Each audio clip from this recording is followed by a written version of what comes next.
You know, a lot of us find ourselves working on projects right now. I was just working on this old lawnmower, and I got thinking about where it came from. It was actually kind of a sad story. Last year, a good friend of ours, she lost her husband tragically, and we were helping her clean some stuff out of the garage, and this lawnmower was there, and we offered to buy it from her. And so came by the next day to pick up the lawnmower, and when I came onto the property, I saw her son just kind of standing there, staring at this lawnmower. And I just kind of gave it a minute. I stood back and watched, and I thought, you know, what he's probably remembering is time that he spent with his dad, time that he saw his dad riding the lawnmower, maybe working on the lawnmower. And part of the grieving process is looking back and remembering, which is a really healthy, good thing to do. But sometimes our remembering keeps us from what's next. And in fact, in this current situation we find ourselves in, a lot of people are remembering, right? I hear this a lot. A lot of my friends say, I just wish I could get back to the way things used to be. Back to my old sense of what was normal. And if you're anything like me, I'm running out of projects to work on. I'm sick of being indoors. I am so sick of Netflix and TV. I'm just done with that. And so, like many people, I'm ready for something new, ready for a change.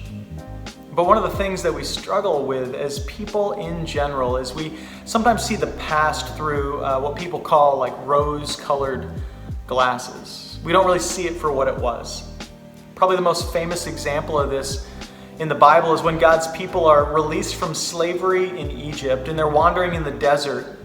And you've got all these people with Moses as their leader complaining to Moses about the crisis they find themselves in, where they don't have much water or food, just enough to get them through to the very next day. And the famous line from that whole line of complaints is, we wish we could get back to where we just sat around and ate from pots full of meat.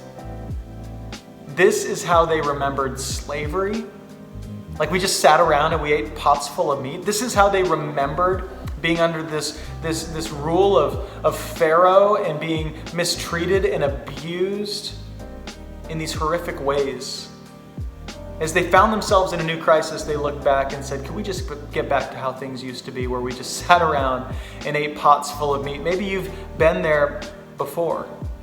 But one of the problems with this is when we remember where God was and what happened in the past, we just might miss where God is and what God's doing right now.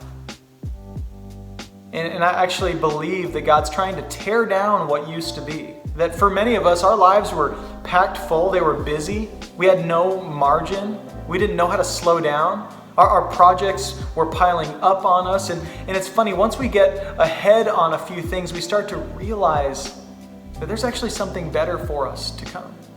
And that maybe things before weren't as good as they seem to be. Ecclesiastes 3 says there's a time to tear down and a time to build up.